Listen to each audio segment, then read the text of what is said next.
I stare at the divorce papers in my hand, my heart pounding as I step into Damien's office. His assistant, a pretty young thing half his age, looks up at me with wide eyes. I ignore her and march straight into his inner sanctum. "Raven, what are you doing here?"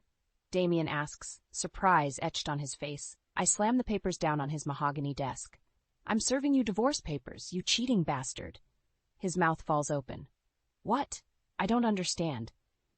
"Don't play dumb with me. I know all about your little fling with your assistant. Did you really think I wouldn't find out?" Damien's face pales. He stands up, hands raised in supplication. "Raven, honey, it's not what you think." "Save it," I snap. "I've put up with your mother's meddling and your neglect for years, but this is the final straw."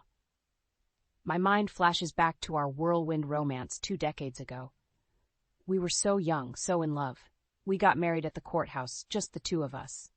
I thought it would be forever. But then Evelyn, Damien's mother, started inserting herself into our lives. She never thought I was good enough for her precious son. She criticized my every move, undermined me at every turn.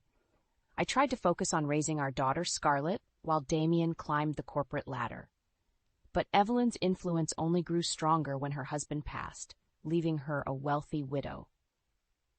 She convinced Damien to move her into our home, and that's when the real trouble began. She spoiled Scarlett rotten, turning her against me.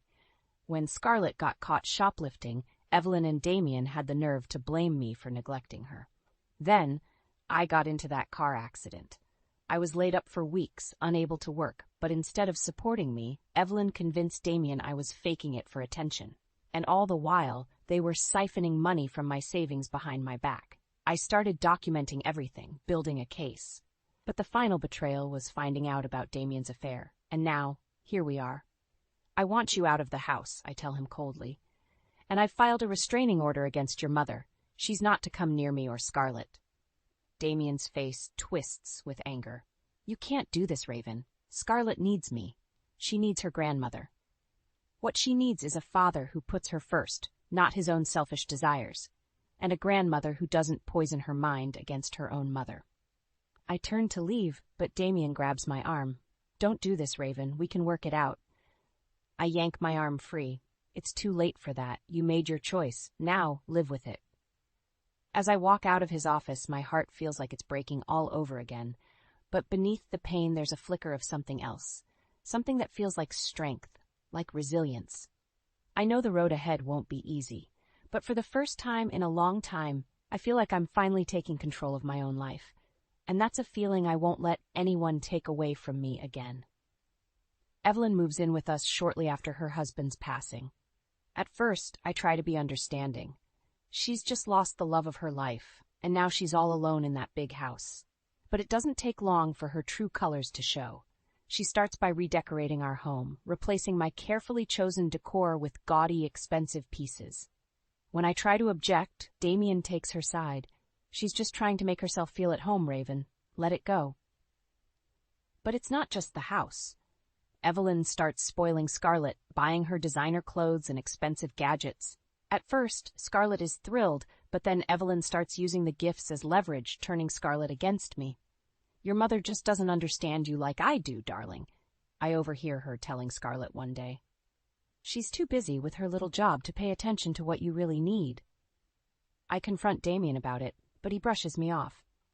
"Mom's just trying to be a good grandmother. Don't be so sensitive, Raven." Things come to a head when Scarlett gets caught shoplifting. The police call us to the mall, and when we arrive, Evelyn is already there, cooing over Scarlett like she's the victim. "This is all Raven's fault," she tells the officer. "If she spent more time with her daughter instead of working all the time, this never would have happened." I'm stunned. How dare she blame me for this? But Damien just nods along, agreeing with every word. "We'll take it from here, officer," he says smoothly. "I'm sure this was just a misunderstanding." On the drive home, I try to talk to Scarlett to understand why she did it, but she just glares at me, her eyes full of teenage defiance. "You wouldn't understand, Mom. You're never around anyway. Grandma gets me. She knows what it's like to be ignored." Her words cut me like a knife. Is that really how she sees me? As some neglectful, absent mother?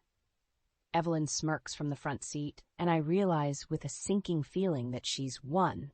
She's turned my own daughter against me. That night, I try to talk to Damien to make him see what's happening, but he just sighs and rubs his temples like I'm some nagging wife he can't be bothered with. Raven, I don't have time for this. I have a big presentation tomorrow, and I need to focus. Can't you just let it go? I stare at him, wondering how the man I married could be so blind, so willing to let his mother destroy our family. But I'm not ready to give up yet. I start keeping a closer eye on Evelyn, documenting her every move. I notice how she always seems to need money, how she's constantly asking Damien for handouts. And then I find the bank statements, the ones showing the thousands of dollars Damien has been transferring to her account every month. The same account my savings seem to be mysteriously disappearing into. I confront him, my voice shaking with rage. How could you, Damien? How could you steal from me, from our family? He has the nerve to look guilty. Raven, it's not what you think. Mom just needed some help getting back on her feet after Dad died. I was going to pay it back, I swear. But I've heard enough. I storm out of the room, my mind reeling. I know I need to do something to protect myself and Scarlett. But what? That's when I remember the business card that lawyer gave me, the one I tucked away in my purse months ago. I fish it out with shaking hands and dial the number. Hello, this is Raven Hawthorne. I need your help. I want to file for divorce. The car accident happens on a rainy Tuesday morning. I'm driving Scarlett to school when a truck runs a red light and slams into the side of my car. The impact is so violent, it sends us spinning across the intersection. When I come to, I'm in the hospital, my body aching and bruised. The doctors tell me I'm lucky to be alive. Scarlett is shaken but unharmed, thank God. But my injuries are severe. A broken leg, fractured ribs, a concussion. I'm going to be out of commission for weeks, maybe even months. Damien is by my side when I wake up, his face etched with concern. For a moment, I allow myself to believe that maybe this will be a turning point for us, that he'll finally see how much his family needs him. But then Evelyn sweeps into the room, her face a mask of false sympathy. "Oh, you poor dear," she coos, patting my hand. "What a terrible ordeal you've been through." I see the way Damien looks at her, the way he hangs on her every word, and I realize that nothing has changed. If anything, this accident has just given Evelyn more ammunition to use against me. The next few weeks are a blur of pain and frustration. I'm confined to the house, unable to work or take care of Scarlett. Evelyn steps in, playing the doting grandmother, but I see the gleam of triumph in her eyes. She whispers poison into Damien's ear, telling him that I'm exaggerating my injuries for attention, that I'm just trying to manipulate him into feeling guilty. And Damien, spineless fool that he is, believes her. He starts pulling away from me, spending more and more time at work. When he is home, he's distant and cold, like I'm some burden he can't wait to be rid of. But the final betrayal comes when I check our bank accounts. The money I've been saving for years, the money I'd set aside for Scarlett's college fund, is gone, vanished into thin air. I confront Damien, my voice shaking with fury. "What did you do with my money, Damien? Where did it go?" He has the nerve to look confused. "What are you talking about, Raven? I haven't touched your savings." But I know he's lying. I can see it in the way his eyes dart away from mine, the way his hands fidget at his sides. "Don't lie to me, Damien. I know you and your mother have been stealing from me. How could you do this to us? To Scarlett?" His face hardens. "You're being paranoid, Raven. No one's stealing from you. Maybe if you weren't so busy playing the victim all the time, you'd see that." I reel back, like he's slapped me. Is that really how he sees me? As some pathetic, whiny victim? In that moment, something inside me snaps. I realize that I can't keep living like this. I can't keep letting Damien and Evelyn walk all over me, stealing my money and my dignity. I start secretly consulting with a lawyer, documenting every penny that's gone missing from my accounts. I keep a record of every snide comment Evelyn makes, every time Damien dismisses my concerns. I bide my time, waiting for the right moment to strike. And when Damien takes a big promotion at work, one that requires long hours and frequent travel, I know it's now or never. I serve him with divorce papers at his office, just like I did all those weeks ago. But this time, I also hand him a restraining order against Evelyn. "You and your mother have done nothing but hurt me and Scarlett," I tell him coldly. "I won't let you do it anymore." Damien's face twists with rage. You're making a big mistake, Raven. You'll regret this. But I just smile, feeling a sense of power I haven't felt in years. No, Damien. The only mistake I made was marrying you in the first place. But I won't make that mistake again. Damien's promotion comes with a hefty pay raise and a new title, but it also means longer hours and more time away from home. Not that he was ever around much to begin with. Evelyn is thrilled, of course. She sees it as a chance for Damien to finally reach his full potential, to become the man she always wanted him to be. This is your moment, darling, she tells him over dinner one night. Don't let anything hold you back, not even your family. I clench my fists under the table, biting back the angry words that threaten to spill out. How dare she talk about our family like we're some kind of burden? But Damien just nods, his eyes fixed on his plate. You're right, Mom. I need to focus on my career right now. Everything else can wait. Everything else. Like his wife and daughter, apparently. I try to talk to him about it later that night, but he just brushes me off. Raven, I don't have time for this. I have a big meeting in the morning and I need to prepare. I watch him walk away, my heart sinking. Is this what our marriage has come to? Two strangers living under the same roof, barely speaking to each other? But even that pales in comparison to what I find out next. It's late one night, and Damien is out of town on business. I'm up late, working on some paperwork, when I hear a noise coming from his study. I creep down the hallway, my heart pounding in my chest. The door is slightly ajar, and I can see a figure moving around inside. I push the door open, ready to confront the intruder, but the words die on my lips when I see who it is. Scarlett. My own daughter, rifling through her father's desk like a common thief. Scarlett, what are you doing? I ask, my voice shaking. She jumps, spinning around to face me. For a moment, she looks guilty, but then her face hardens into a mask of defiance. None of your business, Mom. Why don't you go back to your paperwork and leave me alone? I take a step forward, my anger rising. I will not be spoken to like that in my own house, young lady. Now tell me what you're doing in here. Scarlett rolls her eyes. Fine. If you must know, I was looking for some money. Grandma said Dad keeps a stash in here for emergencies. I feel like I've been punched in the gut. Evelyn, encouraging my daughter to steal from her own father?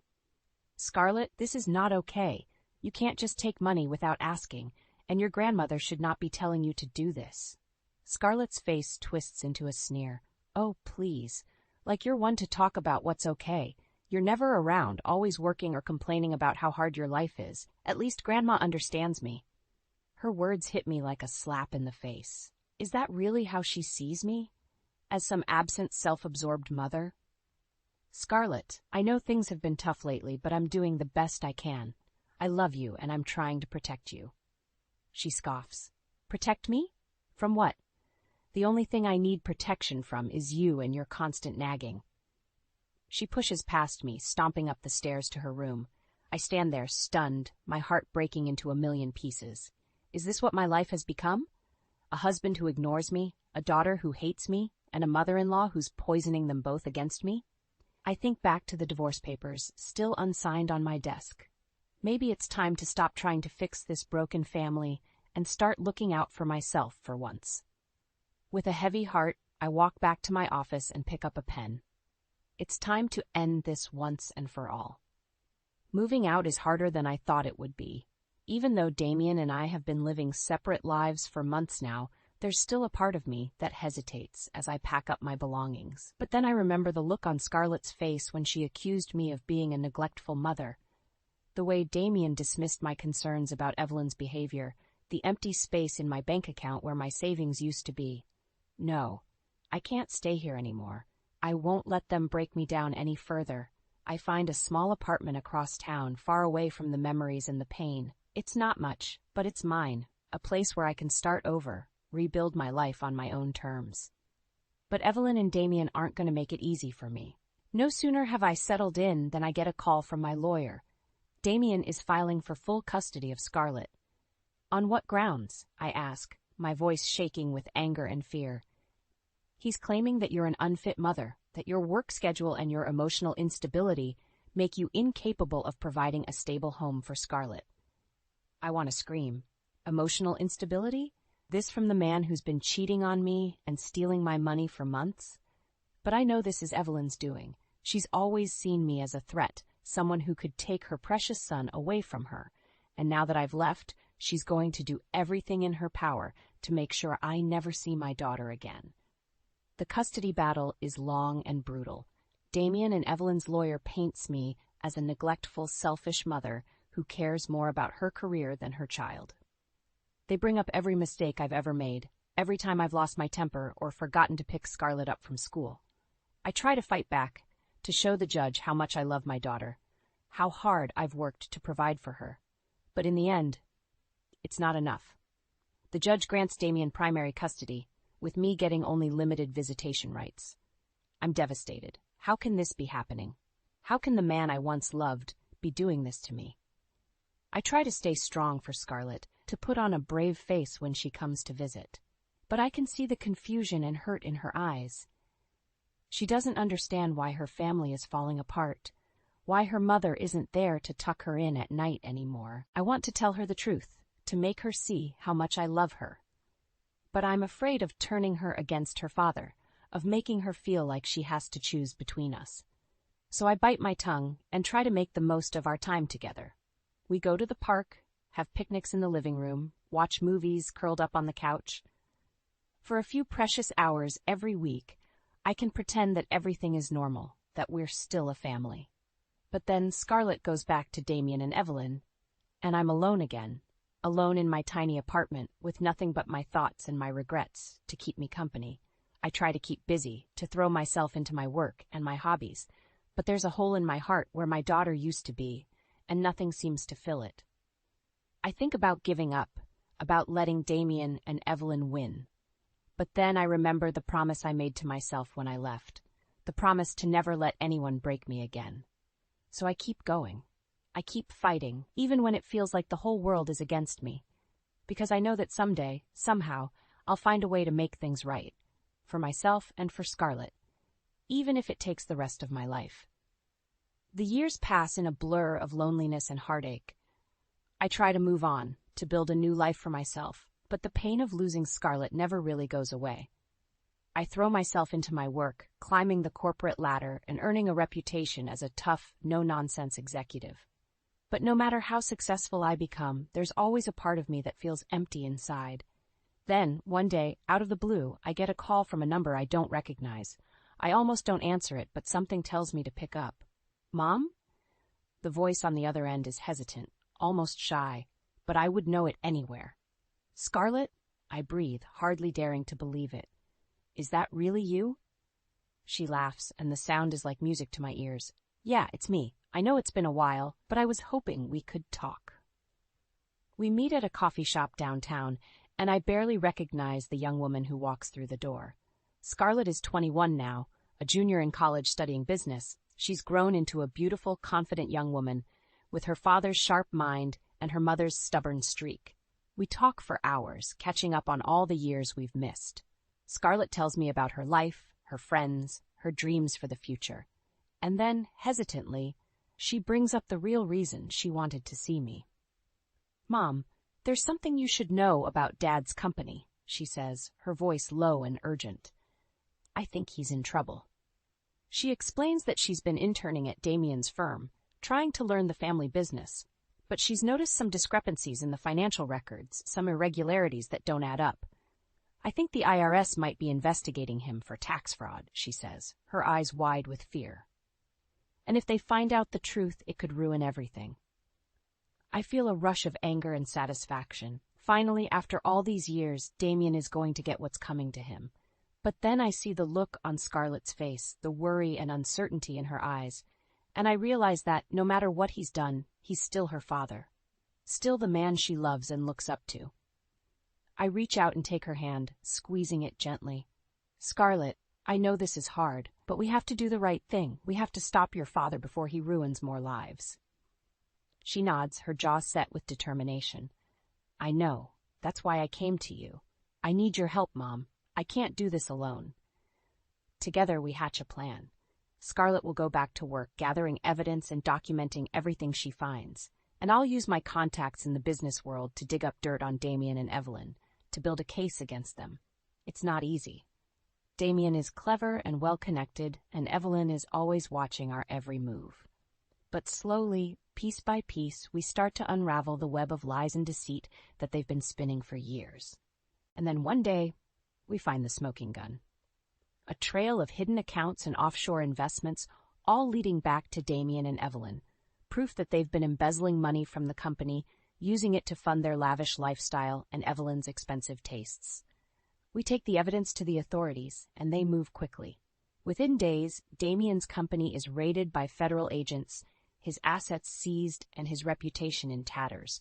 Evelyn tries to flee the country, but she's caught at the airport, her designer luggage stuffed with cash and jewelry. She's arrested and charged with fraud and money laundering, facing years in prison. As for Damien, he's ruined. His company collapses, his fortune gone in an instant. He's left with nothing but the shame and disgrace of his crimes. And through it all, Scarlett and I are there, watching as the people who tried to destroy us finally get what they deserve. It's not a happy ending, not really, but it's a kind of justice, a balancing of the scales. And for the first time in years, I feel a glimmer of hope. Hope for a future where Scarlett and I can be a family again, where we can heal the wounds of the past and build something new together. It won't be easy, I know that, but we've come this far. And we're not going to give up now. The day of the raid dawns bright and clear, a perfect contrast to the storm that's about to break. Scarlett and I are huddled in my car, parked across the street from Damien and Evelyn's mansion. We watch as the federal agents swarm the property, their black SUVs and tactical gear, a stark reminder of the seriousness of the situation. Scarlett grips my hand tightly, her face pale and drawn. "Are you sure about this, Mom?" she whispers, her voice trembling slightly. "What if something goes wrong?" I squeeze her hand, trying to reassure her. "It's going to be okay, honey. We've done everything we can. Now we just have to trust the system to do its job." But even as I say the words, I feel a flicker of doubt. What if Damien and Evelyn find a way to wriggle out of this, like they always do? What if they come after us, looking for revenge? I push the thoughts away, focusing on the scene unfolding in front of us. The agents are leading Damien out of the house now, his hands cuffed behind his back. He looks disheveled and confused, his expensive suit rumpled, and his hair sticking up in all directions. Evelyn is right behind him, screaming and cursing at the agents. Her face is twisted with rage, her carefully coiffed hair coming undone in the struggle. "This is outrageous," she shrieks, her voice carrying across the lawn. "We've done nothing wrong. You can't do this to us." But the agents just ignore her, pushing her towards one of the waiting SUVs. Scarlett and I watch in silence as they drive away, the flashing lights and sirens fading into the distance. It's over. After all these years, all the pain and betrayal and heartbreak, it's finally over. The next few weeks are a whirlwind of activity. The media descends on the story like vultures, eager to pick over the bones of Damien's once great empire. Scarlett and I are hounded by reporters, our faces splashed across every newspaper and TV screen, but we refuse to give in to the pressure. We stand tall and proud, telling our story with honesty and courage. We want the world to know the truth about Damien and Evelyn, about the lies and manipulation that nearly destroyed our family. Slowly but surely, the pieces start to fall into place. Damien's company collapses, its assets seized by the government. He's facing years in prison, his reputation in tatters. Evelyn tries to distance herself from the scandal, but it's too late. The evidence against her is overwhelming, and she's forced to sell off her possessions to pay for her legal fees. She ends up in a rundown apartment on the outskirts of town, a far cry from the lavish lifestyle she once enjoyed. Through it all, Scarlett and I lean on each other for support. We cry together, laugh together, and slowly start to rebuild our relationship. It's not easy, but we're determined to make it work. One day, as we're going through some old boxes in my apartment, Scarlett finds a photo of the three of us taken just after she was born. We're smiling and happy, a perfect little family. Scarlett touches the photo gently, a wistful look on her face. "Do you ever wonder what things would have been like if Dad hadn't changed?" she asks softly. "If we could have stayed like this forever?" I wrap my arm around her, pulling her close. I used to, I admit. But then I realized that dwelling on the past doesn't do any good. We can't change what happened, But we can learn from it. We can be better, stronger, more resilient. Scarlett nods, a small smile playing at the corners of her mouth. You're right, Mom. We've been through hell, but we survived, and we'll keep surviving, no matter what. I hug her tightly, feeling a surge of pride and love. My daughter, my brave, beautiful girl. She's been through so much, but she never gave up. She never stopped fighting for what was right. And together, I know we can face anything that comes our way. Because we're Hawthorns, and we never back down from a challenge. Life has a funny way of coming full circle. 5 years after the scandal that rocked our family to its core, I find myself sitting in a cozy little cafe, sipping coffee with my daughter. Scarlett is 26 now, a successful marketing executive with a bright future ahead of her. She's engaged to a wonderful man named Jack, and they're planning a wedding for next spring. As for me, I've finally found my own path. I used the settlement money from the divorce to start my own business, a small consulting firm that helps women navigate the challenges of the corporate world. It's not always easy, but it's rewarding work. We're chatting and laughing, catching up on each other's lives, when Scarlett suddenly grows serious. She reaches into her purse and pulls out a letter, sliding it across the table to me. I found this in the mail yesterday, she says quietly. It's from Dad. I feel a sudden chill run down my spine. Damien. I haven't heard from him in years, not since he was sentenced to prison for his crimes. With shaking hands, I open the letter and begin to read. It's a rambling, disjointed mess, full of self-pity and excuses. He talks about how much he misses us, how sorry he is for everything that happened. But there's no real remorse, no genuine attempt to make amends. Just a desperate plea for forgiveness, a last-ditch effort to manipulate us one final time. I set the letter down, my heart heavy with sadness and anger. He hasn't changed, I say softly. He's still the same selfish, manipulative man he always was. Scarlett nods, her eyes glistening with unshed tears. I know. But part of me still hoped. She trails off, shaking her head. I guess I just wanted to believe that he could be better, that he could learn from his mistakes. I reach out and take her hand, squeezing it gently. I know, honey, but sometimes people don't change, and we have to learn to accept that, to move on with our lives. We sit in silence for a moment, each lost in our own thoughts. Then Scarlett smiles, a bright, hopeful grin that lights up her whole face. You're right, Mom. We can't change the past, but we can choose how we let it define us. And I choose to be happy, to live my life on my own terms. I feel a surge of pride and love for my daughter, for the strong, resilient woman she's become. I'm so proud of you, Scarlett. You've been through so much, but you never let it break you. You never gave up on yourself, or on me. She laughs, a joyful, infectious sound. I learned from the best. You showed me what it means to be a fighter, to never back down from a challenge. We finish our coffee and say our goodbyes, promising to meet up again soon. As I walk out of the cafe and into the bright sunshine, I feel a sense of peace wash over me. It's been a long, hard road, but I finally found my way.